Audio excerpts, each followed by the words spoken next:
Jihaad Campbell might be the first linebacker selected in this class, but there's another player who's equally as talented. Stay tuned to find out who that is. Good luck to any team who needs to draft a linebacker this year because the options are frankly terrible.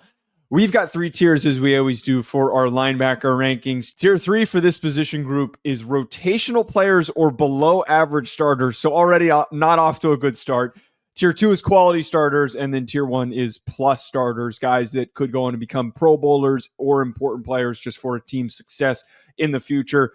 For Tier 3 of rotational players and below average starters, we've got at number 10, Jamon Dumas-Johnson of Kentucky. Number 9, Kobe King of Penn State.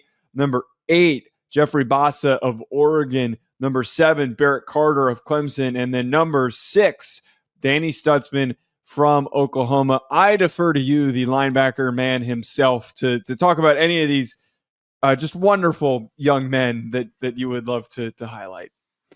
I mean, the first one is Kobe King for me, Joe. If you could make the NFL today that you only allowed to run inside the tackles and that was it, right? So you just need linebackers that stack and shed, can really contact at the point of attack, can get off of blocks and have good overall vision.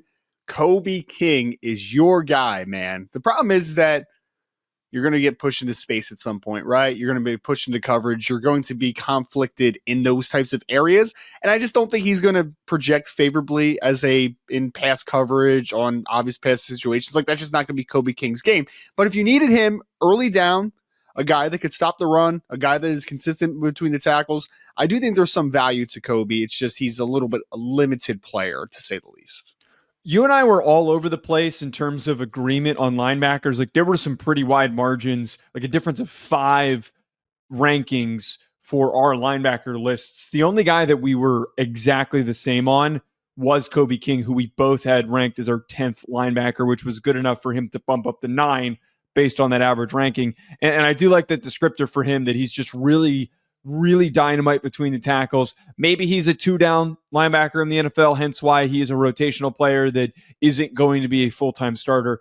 You weren't as high on Jeffrey Bassa from Oregon. I really liked him, and I think that his role for me in the NFL is as a pass coverage linebacker. I thought that he was really fluid and moved pretty well in space. Just doesn't have that requisite strength that we look for a guy that's going to be playing in the box.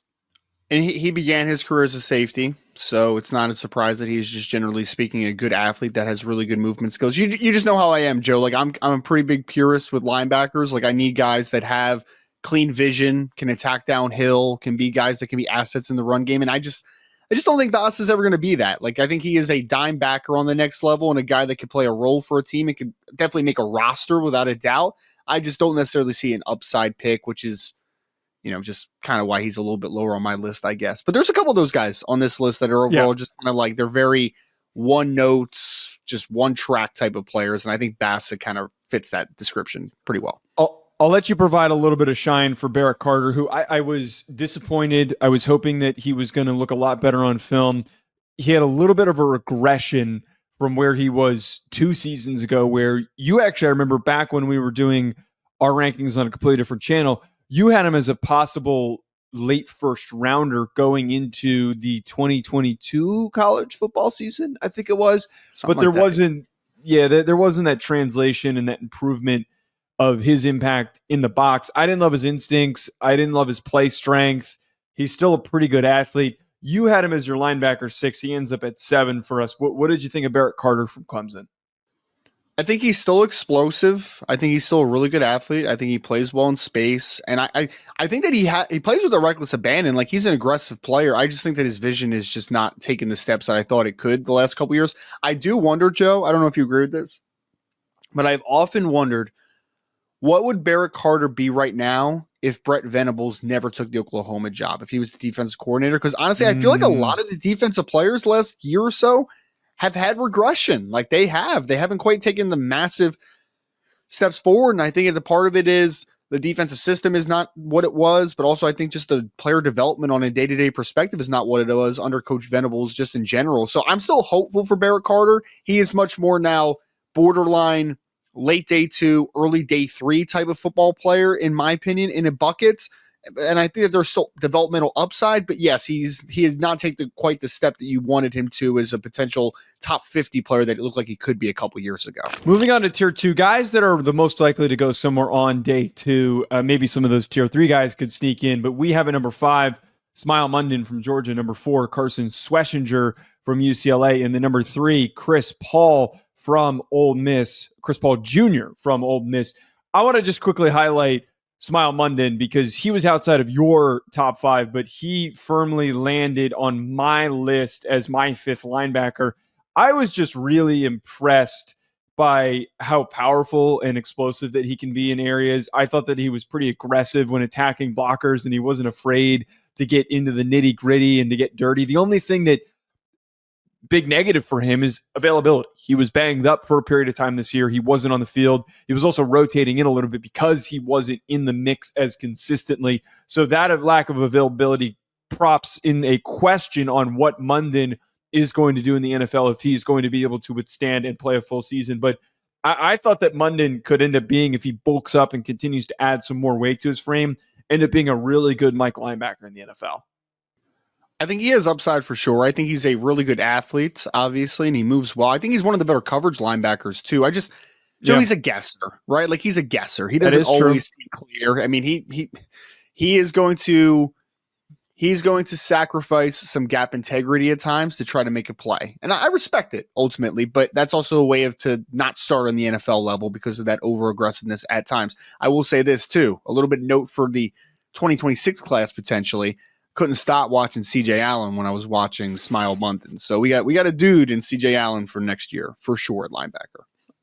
Carson Schwessinger also is one of those guys that is a complete guesser. He is an insanely good athlete. He flies all over the field. It's kind of like watching a golden retriever, hence the hair. He's got the long blonde hair. It's like watching a golden retriever chase a squirrel when he just runs all over the place to go after the football. Now, he over pursues. He will end up in the wrong place, the wrong time, which ends up leading to some pretty big gains picked up by opposing rushing attacks.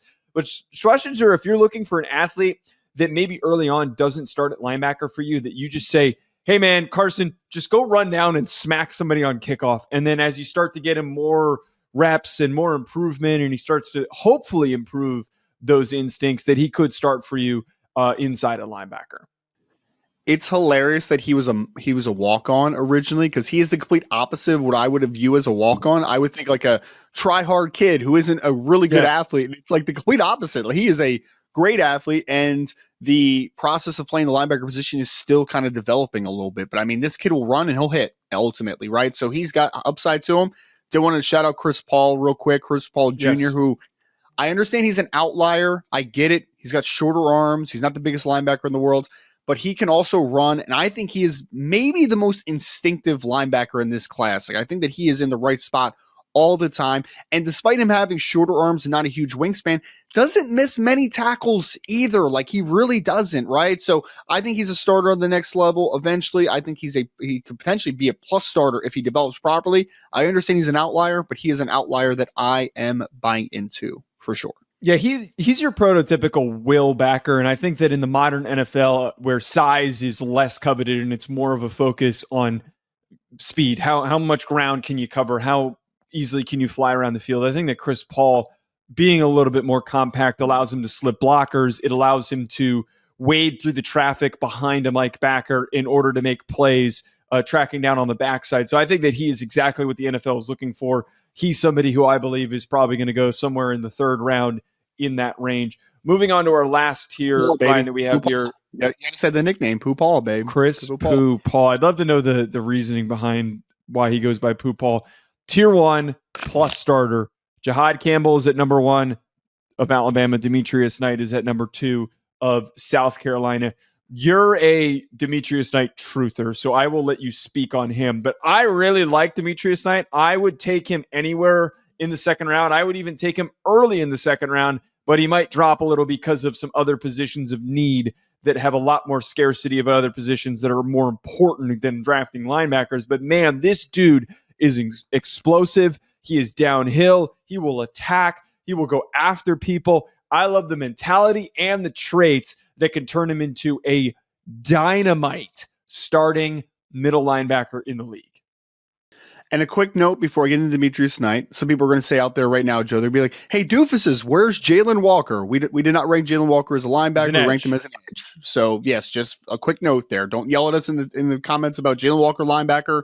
We ranked him in the edge process. Not a linebacker. He's not a linebacker. Well, he might be a linebacker, but I didn't rank him as one. So there's that. Demetrius Knight, one of the most fascinating backstories of all time, and I'll wrap it through it a little bit. Georgia Tech quarterback, Charlotte linebacker, transfer portal, was dynamic at South Carolina in his lone season in 2024. He's a bigger body linebacker. He can run. I mean, he was verified in the season about 248 pounds. He cut weight to run fast, but he's a 4.56, 4.57 type of athlete. He can run for days. He kind of takes you off guard because he looks like a modern, like a old school Mike linebacker that's just going to come down and kill you. But then he has range to work to the perimeter, and I think that he is some of the best processing, and he's got a lot of pop in his pads as well. So he's a true Mike on the NFL level.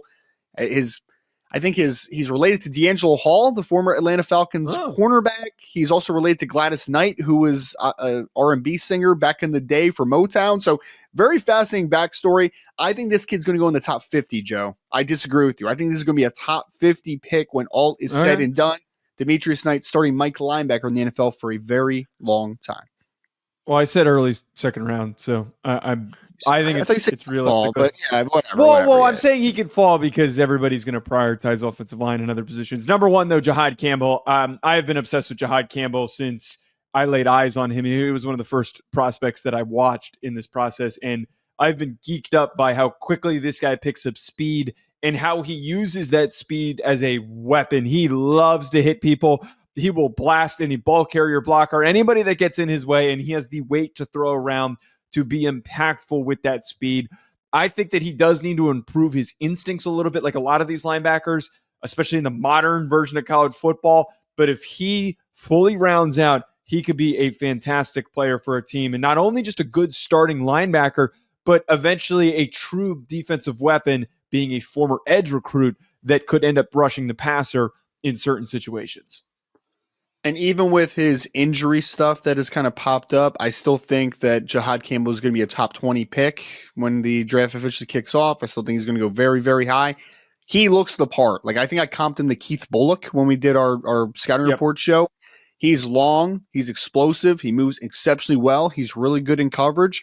All those attributes are there. I think that you're right. I think the processing is still coming along. The other thing, Joe, that I would say is like the negative, I think he needs to learn how to take on blocks a little bit better and just kind of stack and get off of blocks more consistently. But this kid, if it hits, this is a Pro Bowler perennially as a linebacker in the NFL level. He could play Mike or he could play Will with the profile that he has, and he has a ton of upside that still has yet to be tapped into.